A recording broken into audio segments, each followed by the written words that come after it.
Anime has always been a part of my life, not because I watch it, but because everyone I know watches it.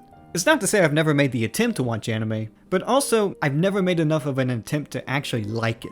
A lot of it has to do with my fear of watching anime. There's not a lot of things that get under my skin. You can call me whatever you want. Unfunny, ugly, worse than Osama bin Laden. None of that gets to me because it's all subjective. But the second someone knows I watched a 5-second clip of an anime that I don't even know the name of, it's over for me. It's just a fact that I'm a filthy, disgusting anime viewer. Manga is basically anime but in book form. So now I'm a filthy, disgusting manga reader because I figured I'd stop being an ignorant piece of shit and read Uzumaki. Which means this will be my 7th chance getting into Japanese media!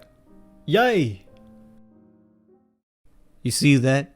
That's what the inside of my colon looked like. Subscribe to me. I didn't know much about Uzumaki other than that it was the spiral horror.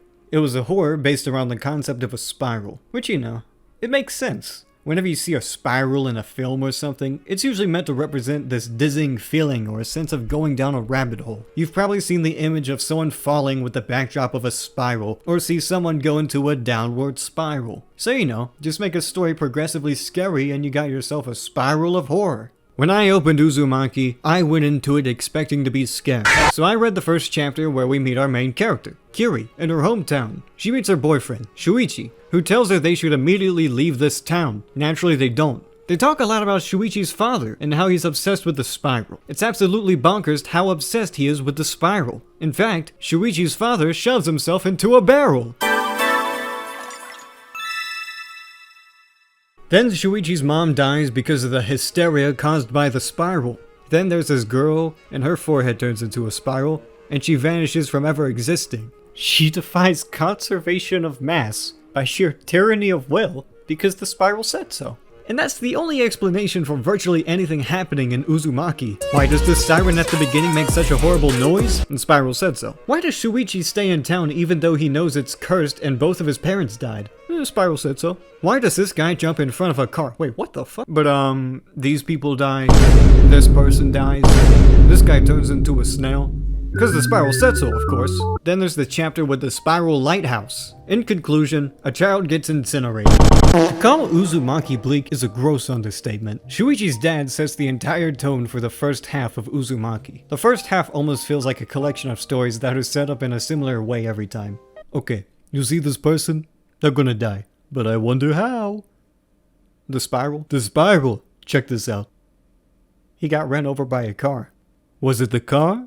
Or was it the spiral? Well, it certainly looked like a car. I haven't heard anyone mention this, but Uzumaki is absolutely disgusting to look at. By the time I got to chapter 10 and 11, I was just looking at women, and it was a horrible experience. They get these drilling tools so they could make holes in people, so they could suck the blood out of those holes. I would have been scared if I wasn't so grossed out by their nasty ass blood-sucking crack whore faces. It made me really appreciate how much of a bougie motherfucker Dracula was. By the time you get to chapter 12, you just kind of accept anything happens, like, oh, there's this hurricane hovering over the town. Man, only the town. Yeah. Are you asking me if the world has gone insane, Joe Rogan? Chapter 15 is basically the, everybody's gonna die chapter. They just straight up tell you it's impossible to leave the town, so, leaves very little to the imagination. Okay, you see these people? They're gonna die. But I wonder how. The spiral. The spiral!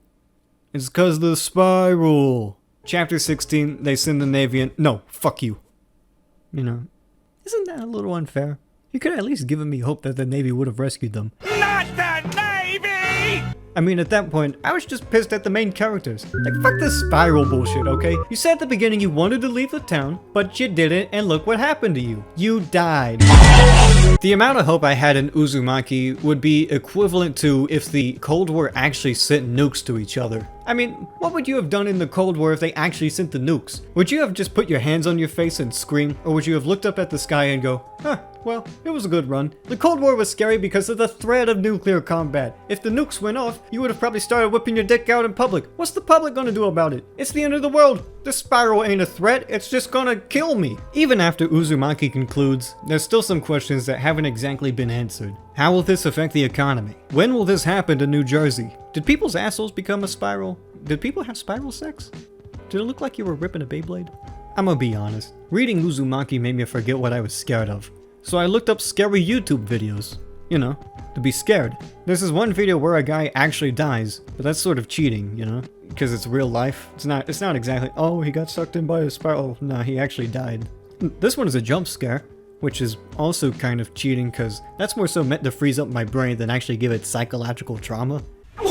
This guy's a registered sex offender, which kind of sucks, you know.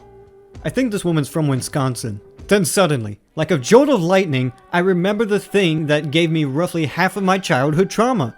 The opening to Scooby-Doo's Spookiest Tales on the VHS. For me anyways, it reaches the uncanny valley of human comprehension. For example, there's this one trailer for a film called See Spot Run. You see why Uzumaki doesn't scare me?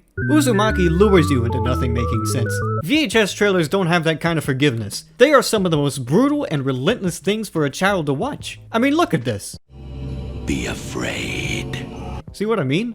They either tell you to get scared or get out of the kitchen. What the fuck is See Spot Run? In case you were wondering, Uzumaki was a fine story, but I'm probably not going to read any manga for a while after this. I've been told Uzumaki is a cosmic horror, but I have also been told it is a visual horror. There is no true answer as to what Uzumaki is, and in some sense I believe Junji Ito achieved his goal through that idea. To understand Uzumaki is impossible in the same way that it is impossible to find where a spiral will start and where it will end. But as a horror, there were some scary parts. You know, when I was making mac and cheese, I was a little more hesitant than usual to stir the water. You look at the girl with the scar and think, it would really suck if that happened to me. Then you see the people who turn into snails and think, it would really suck if that happened to me. Then you see the people twisted in those houses and they're all contorted and stuff and you think, it would really suck if that happened to me. Basically what I'm getting at is dying sucks.